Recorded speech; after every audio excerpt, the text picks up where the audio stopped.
The old building had its own sounds, a kind of music that only a few people ever got to hear. During the day, it was filled with the busy noise of phones ringing, printers humming, and people talking in meetings.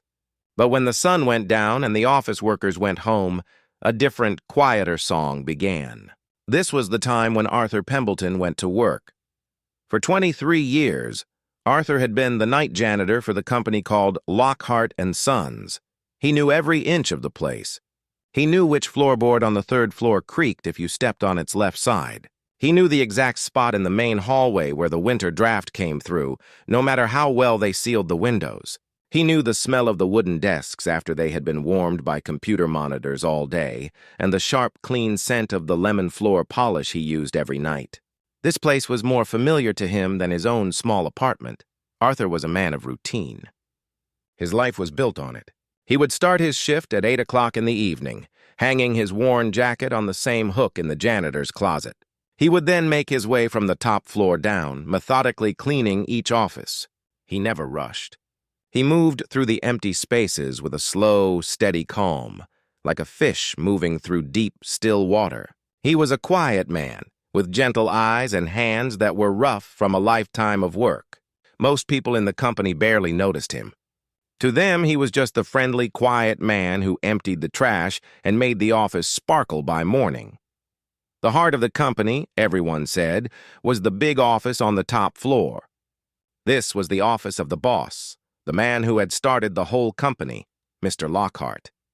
He was a man in his 80s, a figure who seemed as permanent and solid as the building itself. Arthur only saw him occasionally, usually late in the evening. Mr. Lockhart would sometimes be leaving just as Arthur was starting his rounds. They would exchange a simple, polite nod, but they never spoke. The boss was like a king, and Arthur was a quiet servant in his castle, and in the king's chamber there was a treasure chest, or at least that's what everyone thought it was. In the very back of Mr. Lockhart's huge office, tucked away in a shadowy corner, stood an enormous, old safe. It was a Mosler safe, a giant made of dark, heavy metal with a large, shiny dial in the middle. Over the years, a little rust had begun to speckle its surface like brown freckles. It was a grand, imposing thing, and it held the imagination of everyone in the company. What was inside it? The younger employees liked to guess. "It's full of gold bars from the company's first big deal," one would say. "I heard it's the secret recipes for all our products," another would whisper. The more practical ones thought it held important legal papers and old contracts, but the truth was, no one alive in the company had ever seen it open. It was a mystery, a silent metal puzzle box that had been closed for decades. It was part of the office legend, a story told to new employees to make the old founder seem even more important and mysterious. Arthur was cleaning the boss's office one night, running a dust cloth over the big empty desk, when his eyes fell on the safe. He felt a strange pull towards it. It wasn't about the treasure or the secrets people talked about. For Arthur, it was about the machine itself. You see, Arthur had a secret, a very quiet, private secret. As a young boy, he had been very shy and often anxious. His mind would race with worries. His father, a kind and patient man who worked as a handyman, had found a way to calm him. He had given Arthur an old, broken lock from a discarded door. He showed his son the tiny, intricate parts inside, the pins, the springs, the levers. "See this, son?" his father had said, his voice soft. "It looks complicated, and it is. But every part has its place. Every part has a job. And if you are patient and you listen carefully, you can understand how it works. There is no noise in here, only order." Arthur had been fascinated. He started collecting old locks. He would sit for hours in his room, taking them apart and putting them back together. He learned to feel the subtle vibrations in the metal, to hear the tiny, almost silent clicks of the pins falling into place. It wasn't about breaking in or stealing. For him, it was a form of meditation. It was a way to make the noisy, confusing world outside go quiet. It was a puzzle that soothed his mind. As he grew older, he kept this hobby to himself. People might find it strange, he thought. So his collection of locks and tools stayed in a small box in his apartment. It was his personal escape, a skill that had no use in his daily life as a janitor.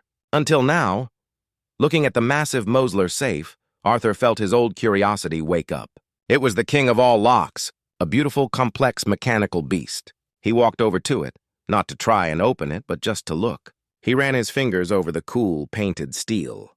He touched the dial. It was solid heavy. He imagined the intricate dance of metal wheels and levers hidden inside. He wondered what it would sound like if it could talk. He knew he would never get the chance to find out. This was the boss's private safe. His job was to clean around it, not to solve it. He finished his work and moved on to the next office, but the image of the safe stayed in his mind for the rest of the night. A few weeks passed. One Tuesday night, Arthur was collecting the waste paper baskets from the executive floor when he saw a light on in Mr. Lockhart's office. This was unusual. It was past 10 o'clock. He thought about just moving on, but then he heard a sound, a low, frustrated groan, followed by the sound of something thumping against a desk. Hesitantly, Arthur approached the open door. He knocked softly on the door frame. Mr. Lockhart was standing behind his desk, looking down at a piece of paper. He looked different. The powerful, confident man Arthur usually saw was gone.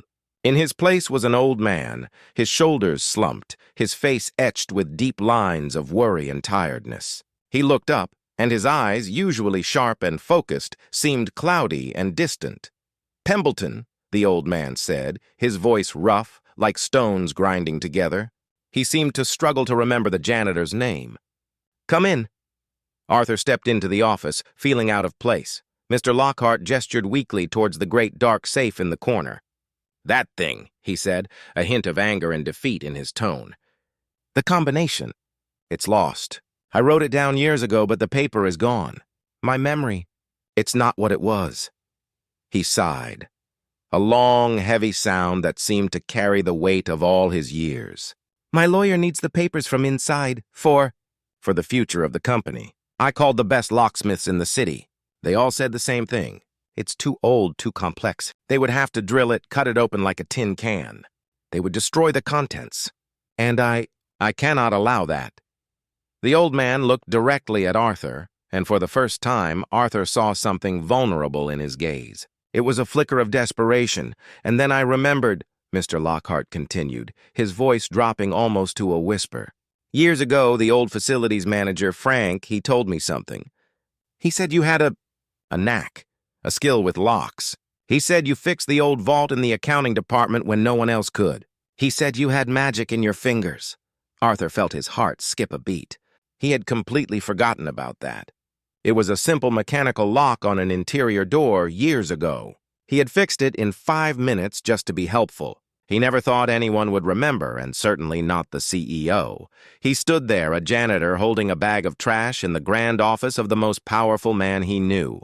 The boss was asking him, "Arthur Pembleton, for help." Arthur started, his own voice feeling small. "I don't know, sir. That's safe. It's very different. It's a Mosler. It's a work of art." "Please," Mr. Lockhart said. The word sounded foreign coming from his mouth. "Just take a look. No one else can." "There is no one else." Arthur looked from the tired, desperate eyes of the old man to the silent, imposing safe.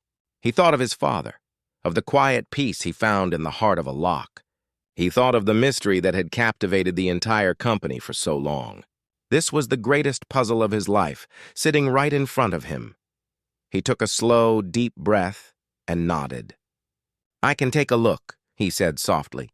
"No promises." The silence in the big office felt heavier than usual after the boss left. Arthur stood alone, the only sound the quiet hum of the refrigerator down the hall. He looked at the safe. Before, it was just a piece of office furniture, a big, silent mystery. Now it felt like a living thing, a challenge, and it was looking right back at him. He finished his cleaning rounds, but his mind wasn't on the work. His thoughts were up in the boss's office, circling that big metal door. All he could think about were the tiny, hidden parts inside. The wheels, the pins, the levers. It was like a song was playing in his head, a song only he could hear, and he needed to find out how it ended. The next night, he decided to begin. He felt a nervous flutter in his stomach, like a kid about to do something he wasn't sure he should be doing. After he finished cleaning the top floor, he went back to the janitor's closet. From the very bottom of his toolbox, tucked under some old rags, he pulled out a small, soft cloth pouch. This was his personal kit. It didn't hold fancy tools or electronic gadgets. It had a few thin pieces of metal, a small magnifying glass, and a little bottle of light machine oil. These were the things his father had taught him to use. They were simple, but in the right hands they could talk to the locks. He walked back into the boss's office, feeling like he was stepping onto a stage. He turned on the small desk lamp, which cast a warm yellow circle of light onto the safe, making the shadows behind it seem even deeper. He pulled up a plain wooden chair from the corner and sat down in front of the giant Mosler. He took a deep, slow breath, just like his father had taught him. "First, you just listen," his father would say. "Every lock has a story to tell. You just have to be quiet enough to hear it." He didn't touch the dial right away. First, he just looked. He noticed the fine layer of dust that had settled into the numbers on the dial. He saw the tiny scratches around the keyhole, signs of a life lived long ago. He gently placed his fingertips on the cold metal surface. He was not trying to open it yet. He was just saying hello. Then he began. He took the small bottle of oil and put one tiny drop into the keyhole. He slowly turned the dial left and right just a little to help the oil work its way into the old, tired mechanics inside. He was warming it up, waking it from its long sleep. Now came the real work. This safe was old, which meant it didn't have modern, complicated electronics. It was all mechanical, a beautiful system of physical parts that had to line up perfectly. Arthur's plan was to find the contact points. He needed to feel for the subtle resistance of the wheels inside as they touched the metal fence that held them back. He pressed his ear gently against the cool metal door, right next to the dial. He closed his eyes. The world outside disappeared. There was no office, no city, no job. There was only the sound of his own breathing and the metal under his fingertips. He slowly turned the dial to the right. He listened and felt for the tiniest of clicks, a vibration softer than a whisper. It wasn't a sound you hear with your ears, really. It was more like a feeling that traveled up through your fingers and into your bones. His father called it listening with your hands. The first night he found nothing. His shoulders grew stiff and his neck ached from holding the same position. After 2 hours, he packed his little pouch and went back to cleaning. He felt a small pinch of disappointment, but he wasn't surprised. A safe like this wasn't meant to be easy. The second night, he tried again. The routine was the same. Clean the office, get his pouch, sit in the chair, breathe. This time, he thought he felt something. A slight change in the tension as he moved the dial past the number 20. He marked it down on a small notepad with a pencil. It was a maybe, a little spark of hope. He thought about the boss. He wondered what could be so important inside this box that a powerful man like him would look so helpless. Was it really just money? Legal papers? Arthur had seen the look in the old man's eyes. It wasn't the look of someone worried about business. It was a deeper, sadder look. The look of a man carrying a heavy secret. On the third night, something changed. As he was turning the dial, his mind drifted back to his childhood. He remembered sitting on the floor of his small room, the carpet rough beneath his legs. He had an old padlock in his hands, one he had been trying to open for days. He was getting frustrated, almost ready to give up. His father came in and sat beside him. "Arthur," he had said, his voice always so calm, "you are trying to force it. You are fighting with the lock. Don't fight it. Be its friend. Understand it. The lock doesn't want to be your enemy. It just wants to do its job. You have to show it you know the way." Those words came back to him now, clear as day. He realized he had been approaching the safe like a battle. He was tense, trying to win. He took another deep breath and let his shoulders relax. He cleared his mind. He wasn't a janitor trying to crack a safe. He was just a man, trying to understand a beautiful, complicated machine. He started the process over from the beginning. He turned the dial slowly, smoothly. He wasn't just listening for clicks anymore. He was feeling the entire personality of the lock. He felt how the dial moved, where it was smooth, where it hesitated. And then, he felt it. A clear, definite click. It wasn't loud, but it was unmistakable. It was a tiny, perfect vibration in his fingertips. It was the sound of a small metal wheel falling perfectly into place. He had found the first number. It was 42. A wave of quiet excitement washed over him. It wasn't about winning. It was about the joy of understanding. It was the same feeling he had as a boy when that old padlock had finally clicked open in his hand. It was a connection, across time, to his father and the lessons he had taught him. He didn't try to find the next number that night. He had what he came for. He had made a friend in the giant metal beast. He carefully turned the dial a few times to scramble the wheels inside, just as a matter of respect. He packed his pouch, his heart feeling light. As he mopped the main hallway, he kept looking towards the boss's office. The safe was no longer a scary monster. It was a puzzle he was slowly, patiently solving, and he knew, with a quiet certainty, that he was going to solve it. He was getting closer to the story the lock had been keeping secret for so many decades. The days started to blend together, each one following the same quiet rhythm. Arthur would do his normal work, cleaning the offices and hallways with the same care he always had. But his mind was always upstairs in the big office with the safe. It was like a song stuck in his head, a puzzle he was constantly trying to solve, even when he was not there. He found himself thinking about it while he was washing the mop in the big sink. He would think about it while riding the bus home in the early morning, watching the city slowly wake up. He would even dream about it sometimes. Dreams of turning a giant dial on a safe as big as a mountain, listening for a click as loud as thunder. The small victory of finding the first number had given him a new kind of energy. It was like finding the first piece of a very complicated jigsaw puzzle. He knew he was on the right path. Now he had to find the rest of the pieces. His nightly visits to the safe became a ritual. He would finish his cleaning, go to the closet to get his small cloth pouch, and then walk into the boss's office. He would turn on the same desk lamp, its warm light making the safe look less like a monster and more like an old friend. He would sit in the same wooden chair, take a deep breath to clear his mind, and begin his work. The process was incredibly slow. It required more patience than anyone he knew could possibly have. He would turn the dial, one number at a time, feeling for the slightest change, the tiniest catch. His world shrank down to the space between his ear and the cold metal door. The only things that existed were the gentle turning of the dial with his fingers and the quiet feeling of concentration in his mind. Some nights, he felt nothing. He would sit for an hour, sometimes two, and leave with no progress. On those nights, a small feeling of frustration would try to creep in. But he would remember his father's words. Don't fight it. Be its friend. So he would just stop, take a break, and look out the big office window at the city lights. He would tell himself it was okay. The safe wasn't ready to talk that night. He would try again tomorrow. Other nights were better. A week after he found the first number, he felt another tiny click, a little vibration that was different from the first. It was the second number. He wrote it down carefully in his notebook. 17.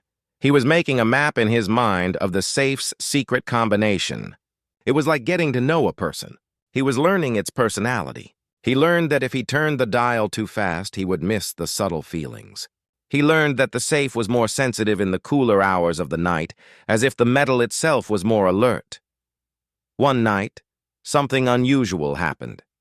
He was so focused on his work that he didn't hear the soft footsteps approaching the office door. He suddenly sensed someone there and looked up, his heart jumping into his throat. It was the night security guard, a man about his own age. The guard stood in the doorway, looking surprised. "Arthur?" the guard said, his eyes moving from Arthur's face to the safe and then to the small pouch of tools on the floor. "What are you doing in here?" For a second, Arthur's mind went blank. He felt like a child who had been caught doing something wrong. He quickly tried to think of an excuse, that he was cleaning the safe, that he was checking for dust, but then he decided to tell the truth, or at least a part of it.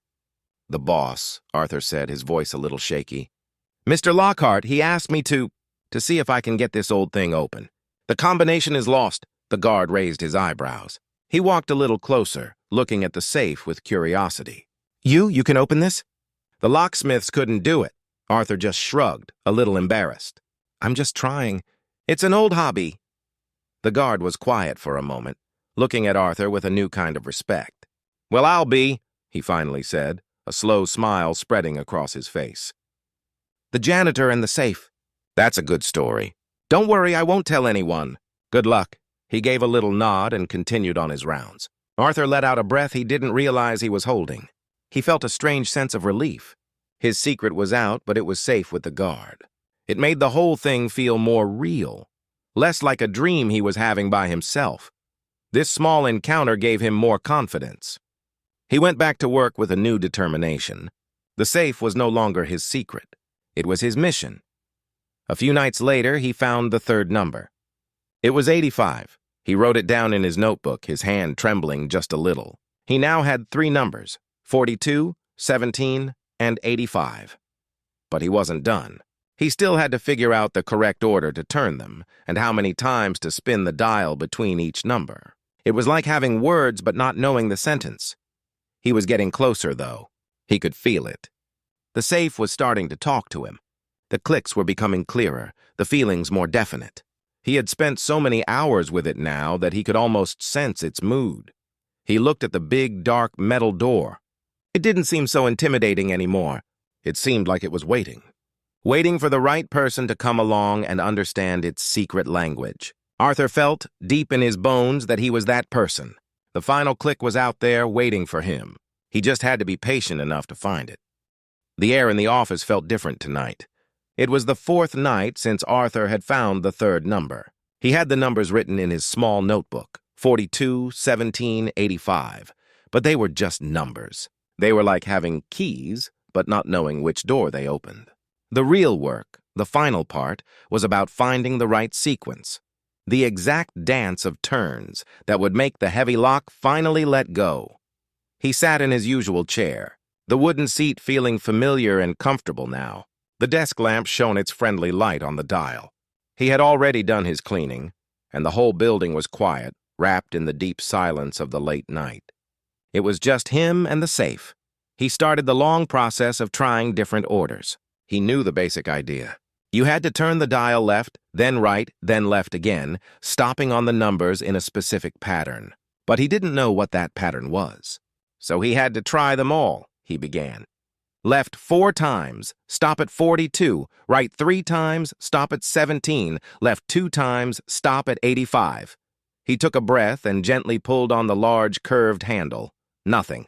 It didn't move. It was solid, unmovable, like a rock.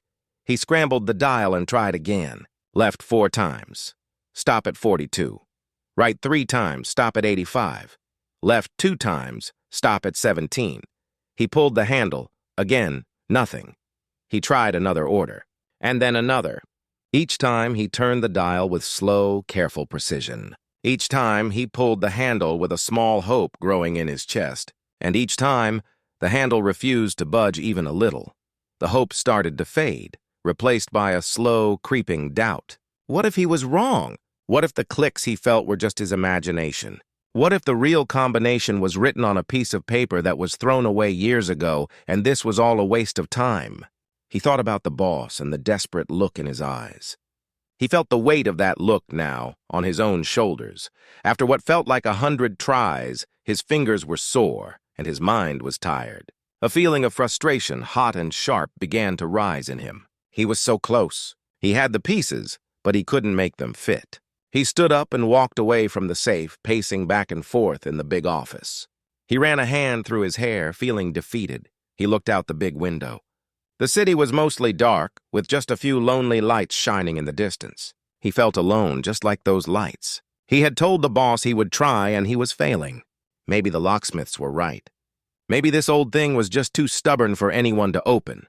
He was about to pack his things and go home early, the disappointment a bitter taste in his mouth. But as he turned to leave, his eyes fell on the boss's desk. There was a simple silver picture frame on it. Arthur had cleaned around it 1,000 times, but never really looked at it. Tonight he did. It was an old color photograph, faded with time. It showed the boss, Mr. Lockhart, many years ago. His hair was dark and thick, and he was smiling a real, genuine smile, not the small, polite one he had now. He had his arm around a woman with kind eyes. They were standing in front of a small house with a big tree. They looked happy. They looked like a family. Arthur stared at that picture. He saw a man who was not just a powerful CEO, but a person who had loved someone, who had built a life, a person who was now old and worried, carrying a burden he couldn't share. This wasn't just about a safe anymore. It wasn't a puzzle or a game. It was about helping another human being. The frustration he felt melted away. replaced by a new sense of purpose. He wasn't doing this for himself. He was doing it for the man in that picture. He walked back to the safe. He sat down. He took a long, slow breath, letting all the doubt and frustration leave his body. He imagined his father sitting beside him, giving him a quiet, reassuring nod. "Don't fight it," he whispered to himself. "Be its friend." He placed his fingers on the dial. He decided to start over, but with a different mind. He wasn't just trying random combinations anymore. He was listening. He was feeling. He was going to understand what the safe was trying to tell him. He turned the dial slowly, smoothly, left 4 times, feeling the wheels spin inside. He stopped on 42. He felt a tiny, almost perfect alignment. It felt right. Then he turned right. He passed 17, and then he stopped on 85. As he turned past the number, he felt another subtle shift, a gentle settling. That felt right too. Now for the final turn. He turned the dial left. He needed to find the last number. But he didn't have a 4th number. He had to trust his feeling. He turned it slowly, listening not for a click, but for a feeling of completion. He stopped on 17. The dial felt different. It felt quiet. The tiny vibrations and resistances were gone. It felt perfectly still. His heart was beating so hard he could feel it in his ears. The moment was here. This was it. He reached out and wrapped his fingers around the big, cold metal handle. He didn't yank it. He didn't pull hard. He simply applied a gentle, steady pressure. And then it happened. There was a deep, heavy, solid clunk. It was a sound you could feel more than hear. A sound of metal parts that had been held in place for decades, finally sliding home. It was the most satisfying sound Arthur had ever heard in his life. The handle moved in his hand. It turned. He stood there, his hand on the handle, not breathing. He had done it. He had really done it. The door was no longer locked. Behind it was whatever the boss had hidden away for so long. The truth, whatever it was now just a pull away. He stood in the quiet office, the weight of the moment resting on him. The mystery was over, but a new one was about to begin. For a long moment, Arthur did not move. His hand stayed on the cold metal handle, the deep clunk sound still echoing in his mind. He had done it. The giant, impossible puzzle was solved. The door was no longer locked. A wave of relief and pure joy washed over him. It was the same feeling he had as a boy when a stubborn lock finally clicked open in his hands. But this was 1,000 times stronger. He felt a smile spread across his face, a real wide smile he hadn't felt in years.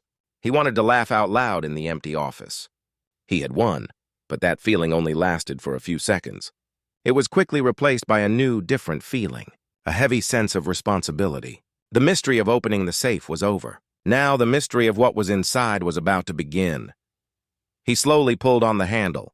The massive door was heavy, and it groaned as it moved, a low, rusty sound that spoke of many years without being opened. A smell came out from inside. It was the smell of old paper, of dust, and of time itself. It was not a bad smell, just a very old one. Arthur leaned forward, his heart beating fast with curiosity. The desk lamp cast a weak light into the dark opening. He expected to see stacks of paper money, or shiny gold bars, or neat folders filled with important business documents. But that is not what he saw. The inside of the safe was mostly empty. There were no stacks of money.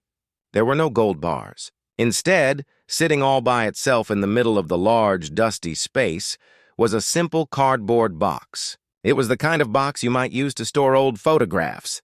It looked small and lonely in the big, strong safe. He felt a strange sense of disappointment, followed immediately by a deeper curiosity. Why would a man lock away a simple cardboard box for decades? What was inside it that was so important it needed to be protected by this giant metal door? He reached in carefully and lifted the box. It was lighter than he expected. He carried it over to the boss's large wooden desk and set it down gently under the light of the lamp. He just looked at it for a minute. The box was faded and a little worn at the corners. There was no label, no writing on it. He took a deep breath and lifted the lid. The first thing he saw was a photograph. It was a black and white picture, old and a little faded. He picked it up carefully, holding it by the edges. It showed two young men, standing side by side with their arms around each other's shoulders. They were both smiling brightly, full of life and hope. They looked very similar, with the same eyes and the same strong jaw. They had to be brothers. One of them was a much younger version of the boss, Mr. Lockhart. His face was open and happy, without the heavy lines of worry Arthur saw now. The other young man looked just like him, but perhaps a year or two older. He had a friendly, confident smile. Arthur turned the photograph over. On the back, in faded handwriting, were some words: Alistair and Thomas. The future is ours, 1957. So the boss had a brother. Arthur had never heard anyone in the company mention a brother named Thomas. He felt a small puzzle piece click into place in his mind. He looked back into the box. Under the photograph was a small, round object. He picked it up. It was a badge, a firefighter's badge. It was tarnished and scratched, but you could still see the shape of a helmet and an axe on it. It felt heavy in his hand, a serious weight. Why was a firefighter's badge in the boss's safe? Beneath the badge was a stack of old letters, tied together with a simple piece of string. They looked fragile. And underneath the letters was a single yellowed piece of newspaper folded neatly. It was clearly very old. A cold feeling, a feeling of dread, started to grow in Arthur's stomach. This was not a box of treasure. This was a box of memories. And from the look of it, they were sad memories. His hands trembled a little as he picked up the yellowed newspaper clipping. He had a feeling that whatever was written on this paper was the real reason the safe had been locked for so long. This was the secret. He unfolded it carefully, afraid it might tear. It was from a newspaper called The Chronicle, and the date at the top was November 12, 1958. The headline was in big black letters. It said, "Warehouse fire claims life of local hero. Business partner survives." Arthur's breath caught in his throat. He started to read, his eyes moving quickly over the old-fashioned print. The article described a terrible fire that had destroyed a warehouse. The warehouse belonged to a new small company called Lockhart & Sons. The fire had started suddenly in the middle of the night. The article said that Thomas Lockhart, a volunteer firefighter, had rushed to the scene. When he heard that a night watchman might still be inside, he ran into the burning building without waiting for backup. He managed to get the watchman out, but he went back in to make sure everyone was clear. That was when part of the building collapsed. Thomas Lockhart did not make it out. He was called a hero. Then Arthur read the next part, and his blood ran cold. The newspaper reporter wrote that there were questions about how the fire started. An unnamed source from the fire department suggested that the building's electrical wiring was not up to code. It mentioned that Thomas had argued with his younger brother Alistair about cutting costs and using cheaper, less safe materials for the wiring just a few weeks before the fire. Alistair, the article said, had insisted it was fine. The article did not blame Alistair directly. It was just reporting what people were saying. But the meaning was clear. The boss, the young man in the photograph, had made a bad decision to save money. That decision had created the fire that killed his own brother. Arthur put the newspaper down on the desk. His hands were shaking. He felt like he couldn't breathe. The shocking truth was not about money or a crime. It was about a terrible, tragic mistake. A mistake that a young man had made, a mistake that had cost his brother's life. The guilt from that one decision had been locked away in this safe, just like the box. The boss had not been hiding a fortune. He had been hiding his biggest regret. He had been hiding his grief and his shame for his entire life. Arthur looked at the photograph of the two smiling brothers. He looked at the heroic firefighter's badge. He looked at the tragic newspaper article. The giant, expensive safe had not been protecting a secret to hide from the law. It had been protecting a wounded heart. And now, Arthur was the only other person in the world who knew. He sat down heavily in the boss's chair, the weight of the old man's secret now resting entirely on his own shoulders. Arthur sat in the large leather chair, the contents of the cardboard box spread out on the desk before him, the happy photograph of the two brothers, the brave firefighter's badge, the tragic newspaper article. The air in the office felt thick and heavy, like it was filled with the dust of old memories and 60 years of silence. He did not feel like a hero who had solved a great puzzle anymore. He felt like an intruder. He had walked into a room inside another man's heart. a room that was never meant to be seen by anyone else. The joy of opening the safe was completely gone, replaced by a deep, aching sadness for the boss. What was he supposed to do now? His first thought was to put everything back, to close the safe, to scramble the dial, and to pretend he had never opened it. He could tell the boss he had tried his best, but failed. That would be the easy thing. The safe thing. But as he looked at the young, smiling face of Alistair Lockhart in the photograph, he knew he couldn't do that. The boss was carrying this burden all alone. He was an old man, weighed down by a secret so heavy it had to be locked in a metal vault. He had asked for Arthur's help because he was desperate. He needed those papers to finally face the truth. After all these decades, Arthur knew that running away from the truth now would be a cowardly thing. It would be like abandoning the boss when he was most vulnerable. He made his decision. He would not hide. He carefully placed everything back into the cardboard box. The photograph, the badge, the letters, and the newspaper clipping on top. He put the lid back on. He did not close the safe door. He left it open, a silent signal of what had happened. Then he waited. He did not go back to his cleaning. He just sat there in the quiet office, the box on the desk in front of him. The clock on the wall ticked slowly, each second feeling like a minute. He watched the dark sky outside the window begin to turn a soft, pale gray. Morning was coming. Just as the first light of dawn touched the city's skyline, he heard the sound he was waiting for. The soft ping of the elevator arriving on the top floor. Then slow, heavy footsteps coming down the hallway. The boss, Mr. Lockhart, appeared in the doorway. He looked tired, as if he hadn't slept much. His eyes, still cloudy with sleep, went first to Arthur, sitting behind his desk. A flicker of confusion and then surprise passed over his face. Then his gaze moved to the open door of the safe, and finally it landed on the cardboard box on the desk. The old man stopped moving. All the color seemed to drain from his face. He looked like he had seen a ghost. For a long, terrible moment, he just stood there, staring at the box. The air in the room was so still you could hear the faint hum of the electricity in the walls. Slowly, very slowly, the boss walked into the room. His steps were unsteady. He never took his eyes off the box. He came to a stop in front of his own desk, his hands trembling at his sides. He looked from the box to Arthur's face. His eyes were filled with a question and with a deep, bottomless fear. "You opened it," he whispered. It wasn't an accusation. It was a statement of a fact he could no longer escape. "Yes, sir," Arthur said, his own voice quiet and gentle. The old man's shoulders slumped. The proud, powerful CEO was gone. In his place was just a very old, very tired man, bent under a weight he had carried for too long. He reached out a shaking hand and gently touched the lid of the box, as if touching the coffin of his past. "Did you—" He couldn't finish the sentence. "I read the article," Arthur said softly. "I saw the picture." A single tear escaped from the old man's eye and traced a path down his wrinkled cheek.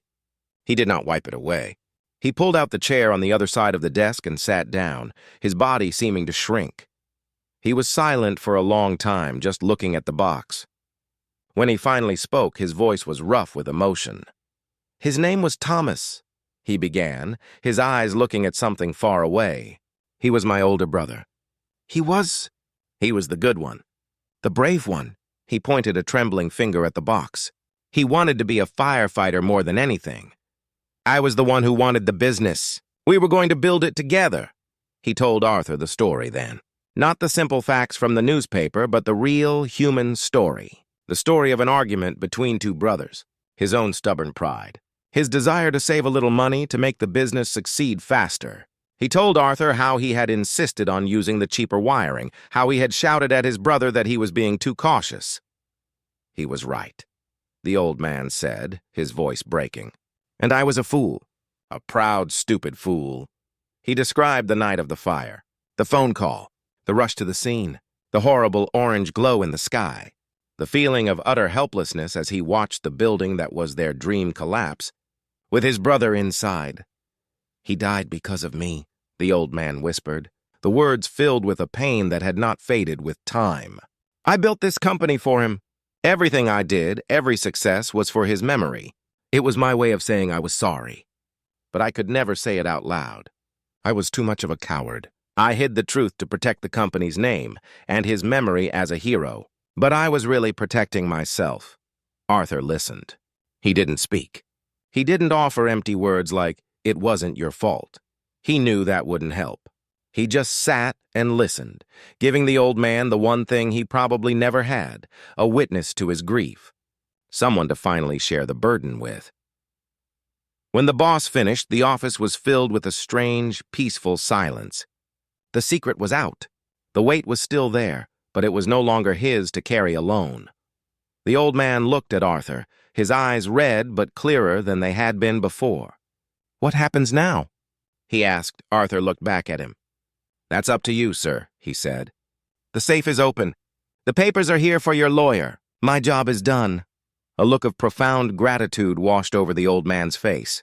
He understood. Arthur was not going to tell his secret. He was not going to use it against him. He was giving him the freedom to finally handle his past in his own way. The boss slowly stood up. He picked up the cardboard box, holding it carefully in his arms. Not like a box of secrets, but like something precious. "Thank you, Arthur," he said. And for the first time, he said the janitor's name with a tone of deep, genuine respect. Not as a boss to an employee, but as one man to another. Arthur simply nodded. He watched the old man walk out of the office, carrying the box that held his brother's memory. The safe door stood open, empty and finally at peace. Arthur stood up and went over to it. He took one last look inside the dark, empty space. Then he gently closed the heavy door. He did not spin the dial. There was no need to lock it anymore. He picked up his cleaning cart and walked out of the office, ready to finish his shift. The sun was rising, filling the hallway with a warm, new light. The building was quiet, but the silence felt different now. It no longer felt empty. It felt peaceful.